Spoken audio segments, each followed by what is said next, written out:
पुराने समय में किसी शहर में एक जौहरी रहता था। उसकी अचानक मृत्यु हो गई। उसके परिवार में पत्नी और उसका एक बेटा था। जौहरी की मृत्यु के बाद उसके परिवार में पैसों की कमी आ गई। एक दिन माँ ने अपने बेटे को हीरो का हार दिया और कहा कि इसे अपनी चाचा की दुकान पर बेच दो।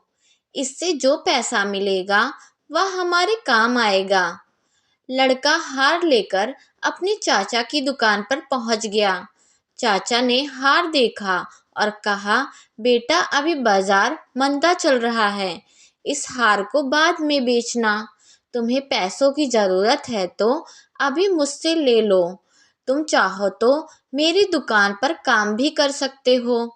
लड़के ने चाचा की बात मान ली और अगले दिन से लड़का अपनी चाचा की दुकान पर काम करने लगा। समय के साथ वह लड़का भी हीरो की अच्छी परख करने लगा था। वह असली और नकली हीरे को तुरंत ही पहचान लेता था। एक दिन उसके चाचा ने कहा, अभी बाजार बहुत अच्छा चल रहा है, तुम अपना हीरो का हार बेच सकते हो। लड़का अपनी माँ से वह हार लेकर दुकान आ गया और चाचा को दे दिया। लड़के से उसके चाचा ने कहा, अब तो तुम खुद भी हीरो की परख कर लेते हो।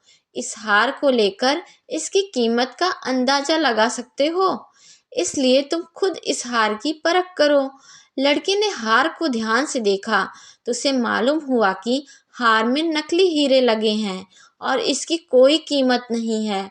लड़के ने पूरी बात बताई तो चाचा ने कहा, मैं तो शुरू से जानता हूँ कि ये हीरे नकली हैं, लेकिन अगर मैं उस दिन तुम्हें ये बात कहता तो तुम मुझे ही गलत समझते। तुम्हें यही लगता कि मैं ये हार हड़पना चाहता हूँ, इसलिए इसे नकली बता रहा हूँ। तुम्हें उस समय हीरो का कोई ज्ञान नहीं था। बुरे समय में अज्ञान की वजह से हम अक्सर दूसरों को ही गलत समझ लेते हैं।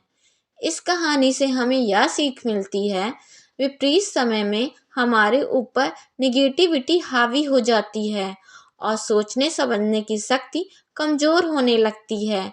ऐसी स्थिति में की गई जल्दबाजी से नुकसान हो सकता है, रिश्ते खराब भी हो सकते हैं। इसलिए बुरे समय में धैर्य से काम लेना चाहिए। आपको यह कहानी कैसी लगी, कमेंट करके ज़रूर बताएं।